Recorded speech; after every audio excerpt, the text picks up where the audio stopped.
for everyone attend the session today. So we're happy to welcome Dr. Chan Singh Lai, from Senior Lecturer in the Electrical Engineering and Power System, and he's from the Electronic and Electrical Engineering Department. He will talk today about teaching and student learning experience in electric vehicle system.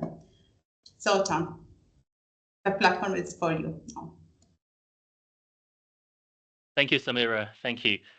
So good afternoon, everyone. So it's my pleasure to speak here. So this event is organized by the Academic Education Network within CDEPS College.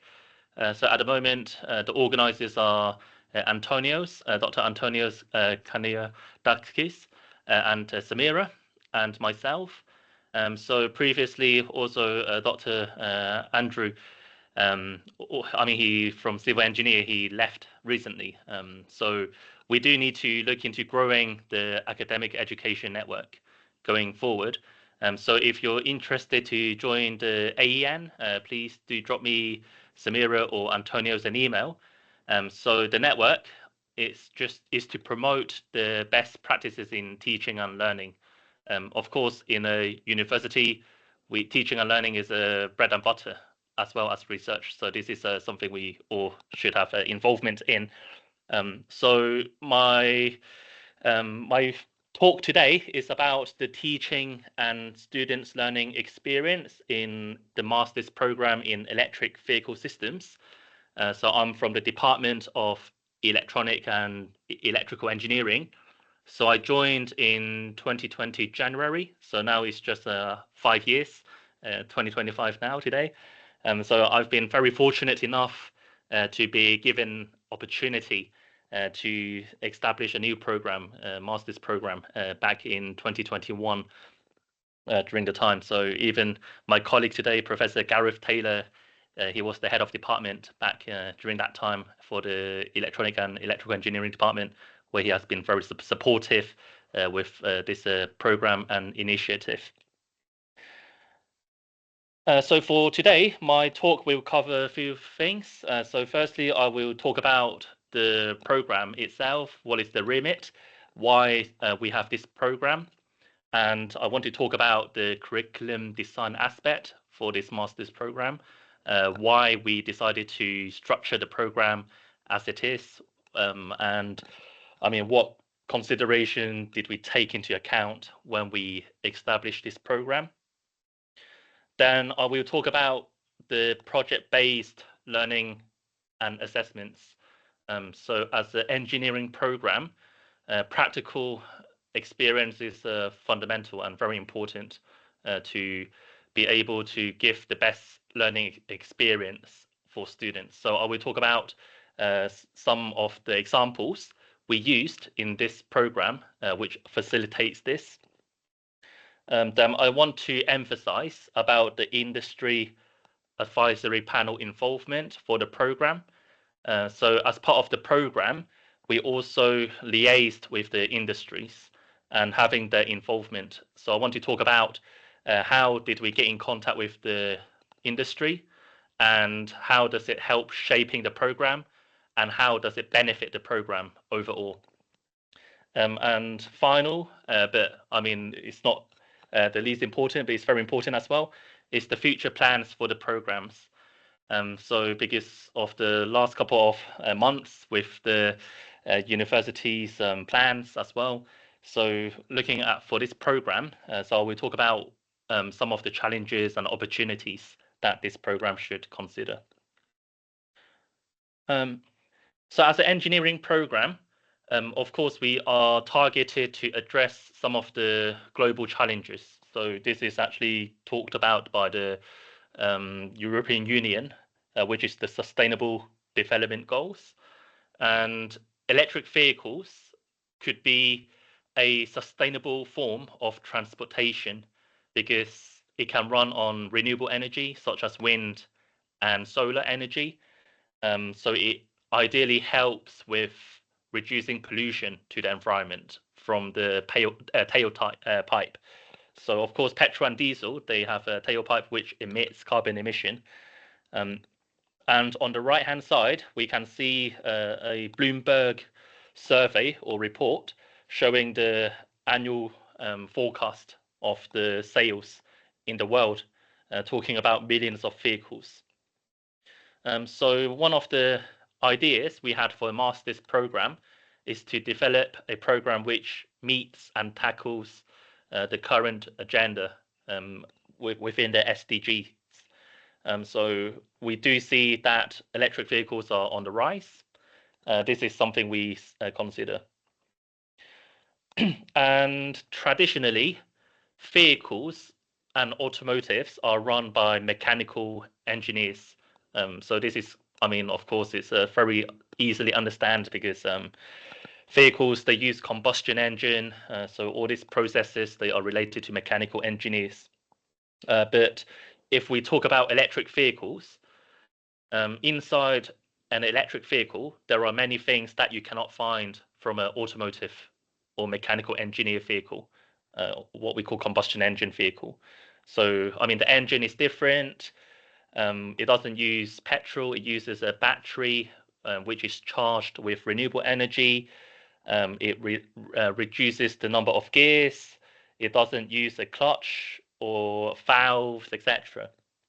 So there is a very inherent and specific differences between the two cars.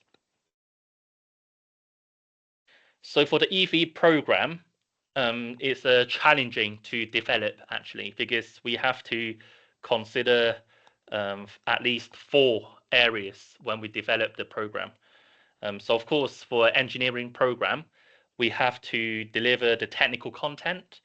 So this includes the electrical machines, DC or AC machines, and the drive system, which controls the machine.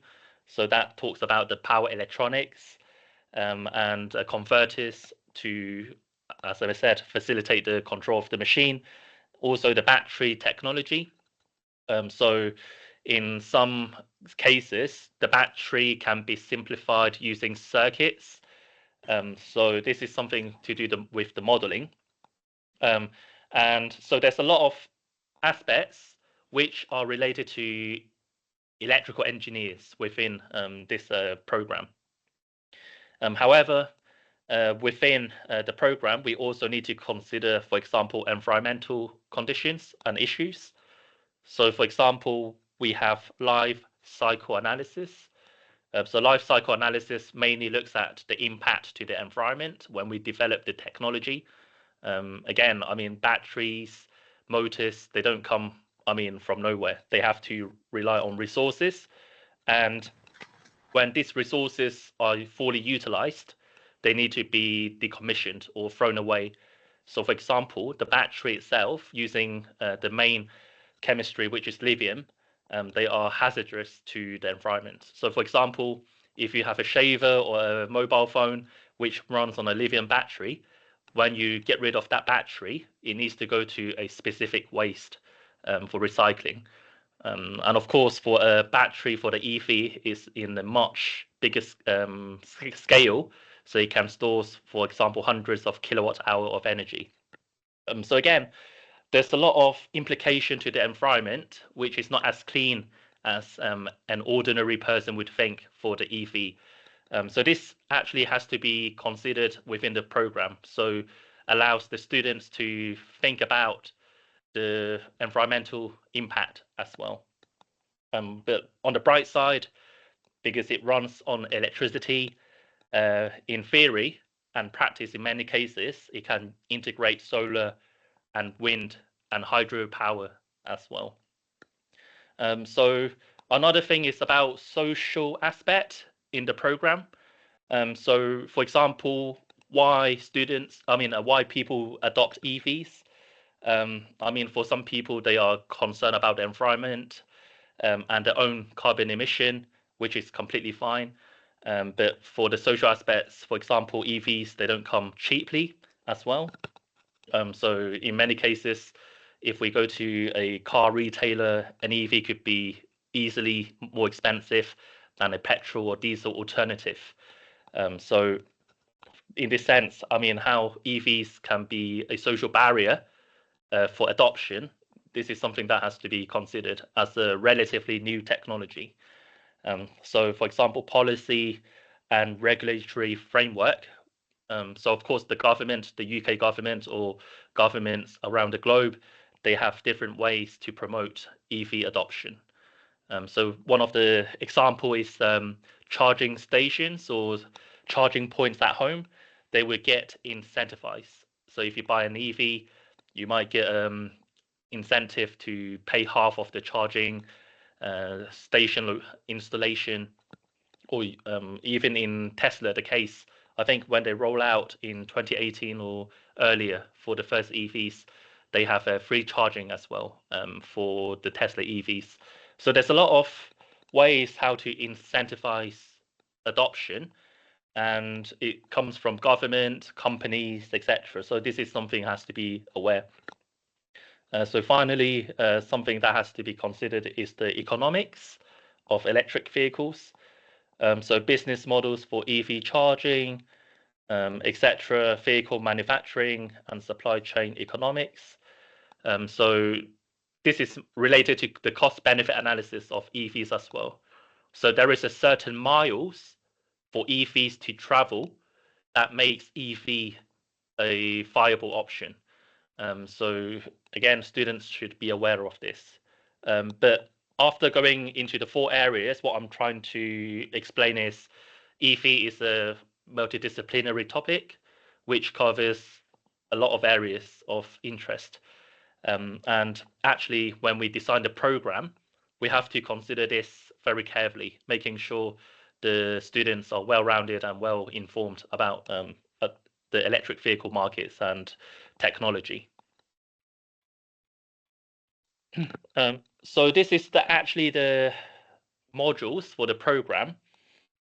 So like any other programs, there will always be compulsory modules which the students have to complete and to pass, and also the optional modules which depends on the student's background and interest. So this is a master's program. So if the students has more background in communication or electronic systems, they can pick, for example, Internet of Things, which is a communication technology, or network security, etc. So as the course director, I will talk to the students about selecting the most appropriate module so that they feel confident and happy to study about. And also we have the spring and autumn term or semesters now going forward with the difference in the term and semester. So it's quite important to make sure the spring and the autumn semesters, they have a balanced load as well, because a lot of students, they focus the dissertation during the spring semester. So for example, now, so this is something to be considered. But as I mentioned from the previous slide, for the program, we covered a lot of technical content. So for example, power, electronics and drives. The first module, which is the Advanced Vehicle Systems Technology, where I'm the module leader for. So those are very technical modules. But also we have the Economics and Markets module, which talks about the trading of electricity, what kind of schemes are available for EV users in charging tariffs, etc. So those that can be included into the program as well. So to add some social and economic aspects as well. So of course, there's a big piece of module, which is the 60 credit project dissertation module. So the students, to achieve the program learning outcome, they would need to pick on a topic related to electric vehicles, which I will talk about later on in the slides. So just to mention, the modules at present, all of them are 15 credits apart from the dissertation, of course. And this is to be in line with, for the engineering modules, which is the AHEP4, which is the IET requirement. So this program is now IET accredited until 2029. So this is something we have to make sure the content is relevant, of course, and also we have the right amount of contact time to deliver this content. So those are of course, some challenges as well. So these are some laboratory equipments we use to allow the students to learn. Of course, now the Tower B005 is closed due to the rack concern. And we relocated all of this equipment to another building, another room now. So this is we still use this equipment, of course, for the teaching and learning. So again, the control systems lab is also related to the rack problem. So we had to relocate them. And actually, in the first year of rack, we had an issue to deliver the practical aspect of the program. So we had to rely on softwares and simulation based due to the unforeseen challenge about rack. So it was very tight timing during the time. But however, I mean, in the last 2 years, we were able to deliver practical teaching. So we have also the electronics lab. So this is something we've been using as well. So I'm just going to talk about the software we use to allow the students to learn. Of course, MATLAB is something that is used very commonly by all kinds of engineers because it's a system-based kind of tool. And Simulink. So we also use PSpice for circuit modeling, Dixilent for the power systems modeling, etc. So we do have a lot of resources available for students, and we use these tools to set up assignments as well. In this sense. So for the program, we actually back in 2021, when we looked at this program, we actually invested as the university 6 pieces of equipment. So there are 2 sets, so 6 pieces in total, which means each set has so each experiment has 3 sets. So this equipment can actually model the electrical machines and drives technology. So as I mentioned, there could be DC drives, AC drives, permanent magnet or electromagnet machines. And we also have the battery management system, which is very important for EVs. So the idea about battery management system is to make sure the battery is safe. So this actually done by measurement of the current and the temperature, the state of charge and the state of health of the battery as well. So these 2 pieces of equipment, they can work independently. So for example, we can monitor the drive, the torque, the speed, as well as it can interface together. So it can be connected together using leads. And the idea is to actually facilitate the actual implementation of an EV. So this equipment is for teaching purposes. So of course, that means it's very safe to use at a much lower voltage rating. So the batteries are 4 volts per cell. So we have a 4, of course, it's about 16 volts. So this wouldn't cause any hazard to anyone. So as part of this program, so me and another colleague, Professor Mohammed Darwish, we actually went to Germany for training to use these machines for a few days, and also to come back and to design experiments to allow some in-person practical learning and teaching. So the students actually, they quite enjoy using this equipment, and actually helps us to meet the learning outcomes for the module as well as the program level. So for this 2 pieces of equipment, we actually use it in 2 modules. So one is the, just going back.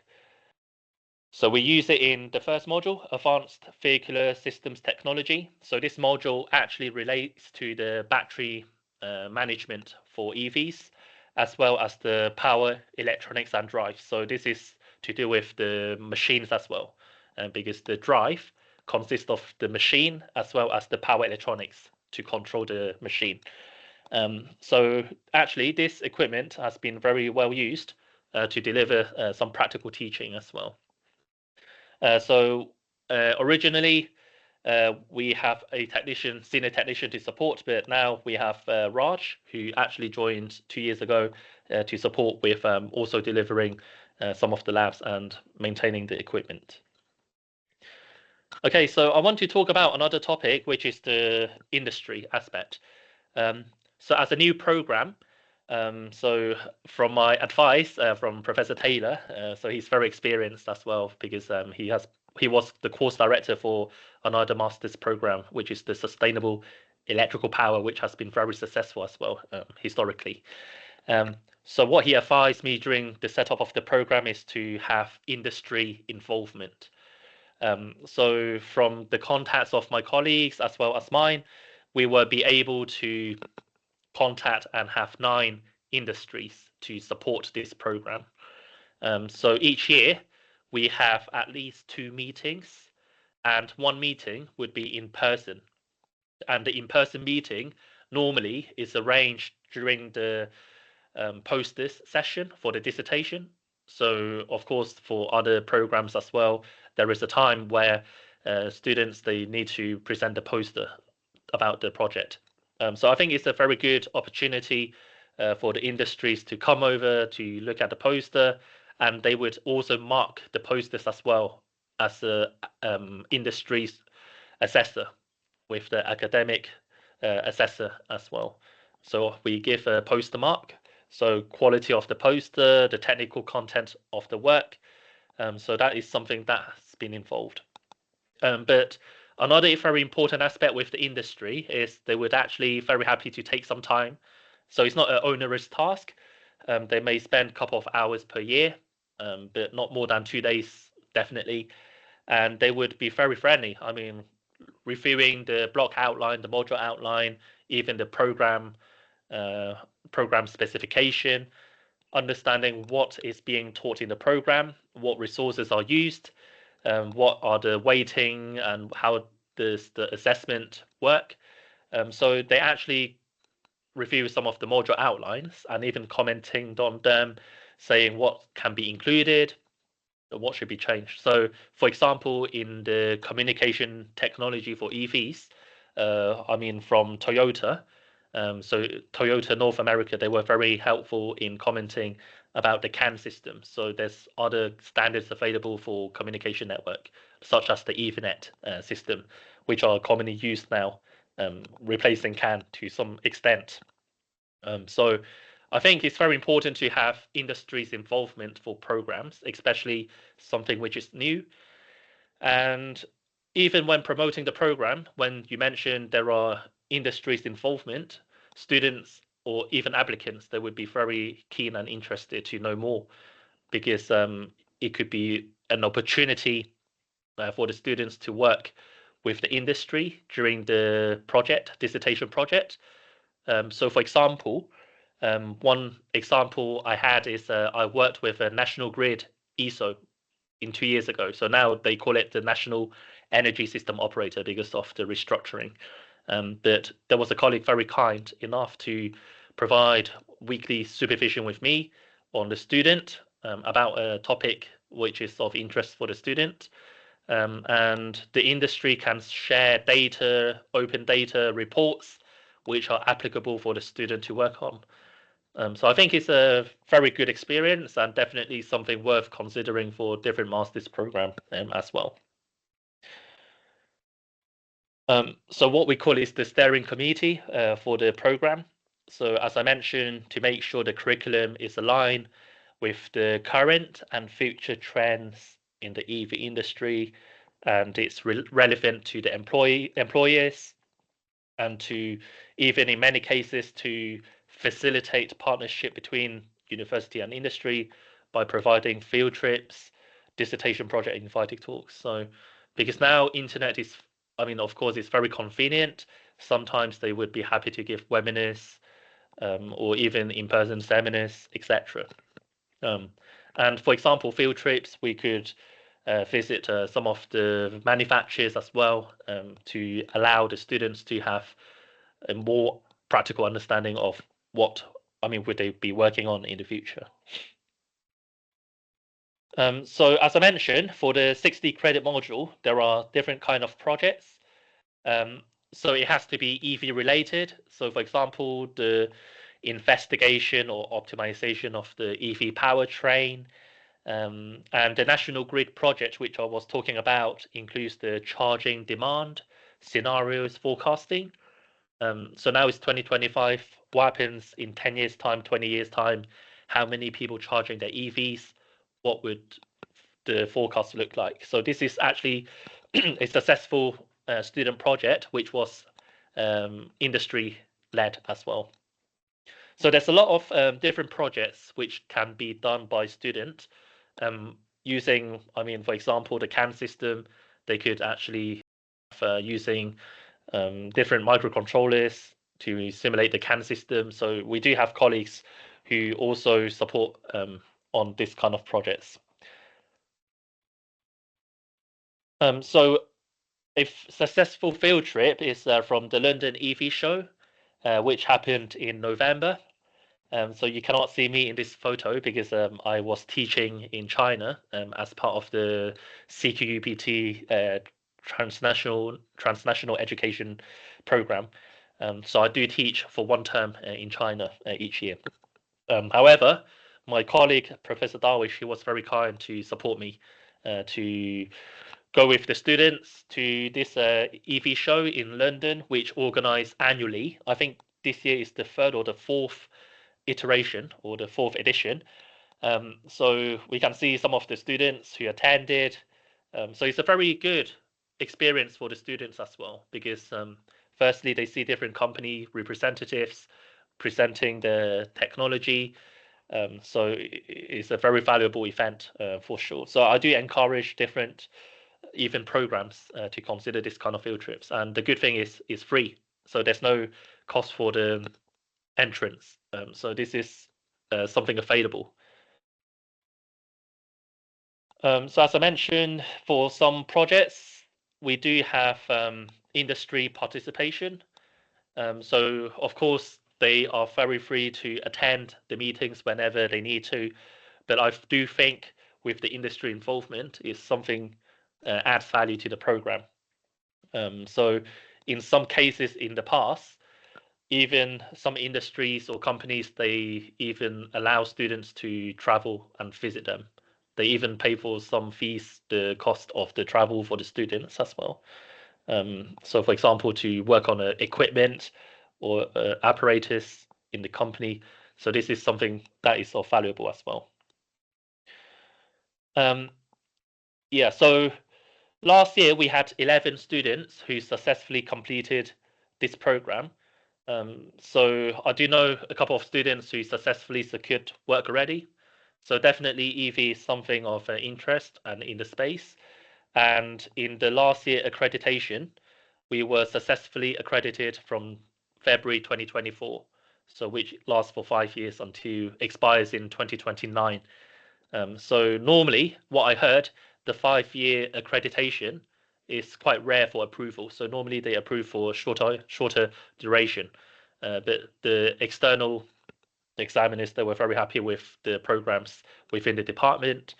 So I do consider this as a success, and I think it adds value to the program as well with accreditation. So yeah, plans. So for the future, of course, I mean, like any other programs, student recruitment is a challenge. So it's not about growing, but at least maintaining is something of difficulties as well. So I think promotion for programs is something we have to consider in different strategies as well. Of course, the word of mouth from one candidate to another is something better, but this program has only successfully run for the second year with 12 students graduated. So it's not a very established or well made, program for promotion at the moment. So we do need more support in some cases. So field trip plans. So this is something in the pipeline. But again, that depends on the student numbers as well. If we need some field trips, how many people need to attend, etc. And in some programs, companies or industries, they would be very happy to provide bursaries, scholarships, student prizes, etc. So again, this is all in discussion. However, the last point, the review of modules, teaching and assessment techniques is always something we have to continuously consider to make sure the modules are relevant and teaching with a good student feedback. So that is something of importance. Yeah, so that's all for my presentation, I believe, for today. So it's more about an overview of the program and some of my experience so far. So thank you for any questions or comments. Thank you, John, for interesting presentation and useful. Thank you very much. So first, I see this is a successful application of bringing the real life module, something that can be applied in the life and used. But the thing that is not good that you said is just for 12 students, so need to be more to get more students to do this master program. So is there any chance that you can join another department with another program where they have more students so they can join you with this program? Yeah, thank you, Samira. Yeah, thank you. So just to clarify, we have 4 master's program within the electronic and electrical engineering department. So for example, this electric vehicle systems and the sustainable electrical power, they are very technically focused on one theme, which is either renewables or other vehicles, for example, for this case. So we don't actually, when we planned for this program, we weren't considering a very big number like the advanced electronic and electrical engineering.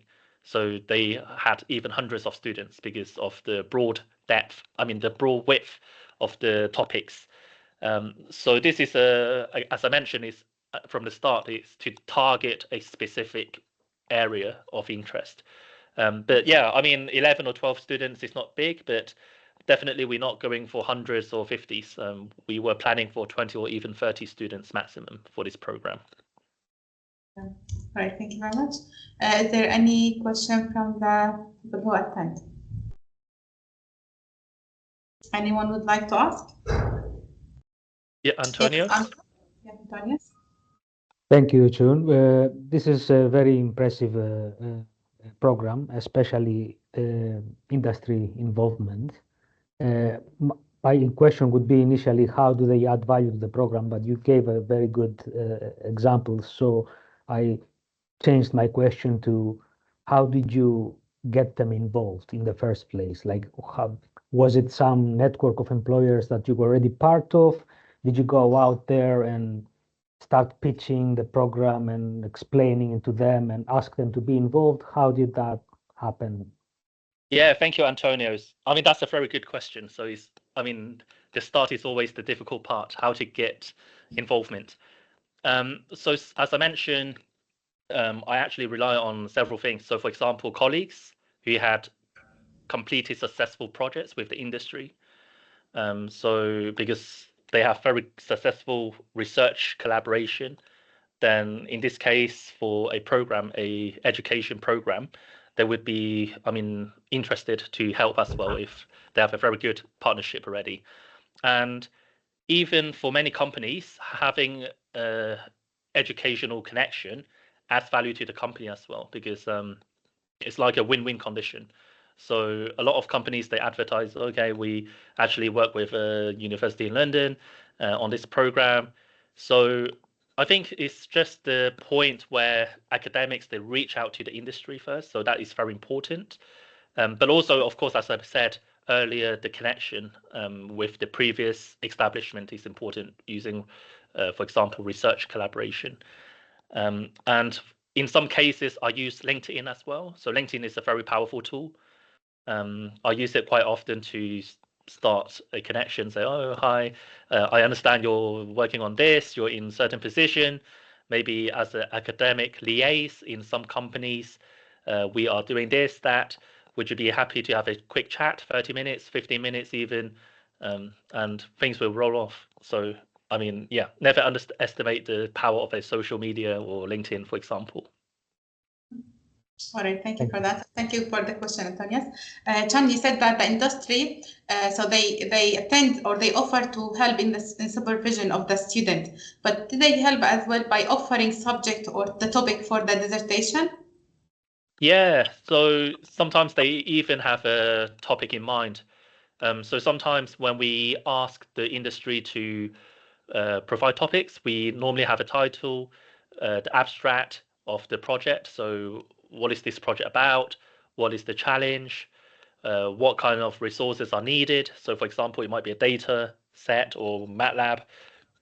So the industry would have a template to complete, and we would be able to roll it out to the students for picking in this case. Yeah, and it goes quite well actually, because the industries are quite interested in filling it in and making it clear. Okay, thank you. So Federico wrote his question on the chat, so I'm going to read the question and then I will ask you another question after you answer this. So he said that thanks a lot for the presentation. With reference to the optional modules, how have you found that student preferences have varied over the years? So as I mentioned, we only had 2 cohorts completed, so there's not much, data we can rely on. So I'm just trying to go back to the modules. So we have 6 modules here. So some students, they might pick on modules which seems appealing. So like the IoT Internet of Things module, which is something is quite hot topic. So this is something quite well selected. Even applied sensors module is another topic. But we do have 1 or 2 modules which is not very well chosen, like the network security module in the second one. So this is something we also looking into seeing, with the modules as well, the student numbers. So as you're aware, CDEPS now, there is a working group to investigate, different programs, the modules, the student numbers, etc. So in some cases we can merge, or we can rename, or we can remake some of the modules, which is completely relevant. Thank you. Now my final question, Chan, if there is no one raised their hand to ask, how you can take benefit of the student who did the master and following this program, successful program, and let them visit the third-year student who could be candidate to do the master with us in Brunel. Is there anything like this? So did they visit the third year, show them what they did in the master, and talk about the project or their dissertation? Yeah, that's a very good idea as well. We always have alumni to come back and to talk about, the experience in a program. So even in the marketing team at the moment, we do have contacts with the alumni to write a piece, or as you said, something we can consider for sure, to talk to our BAEN students, undergraduate students. But yeah, this is something I would definitely consider as well. Thank you very much. Any final question? All right, thank you, Chan, for the presentation. Thank you, Samira. So I'm going to stop now the recording.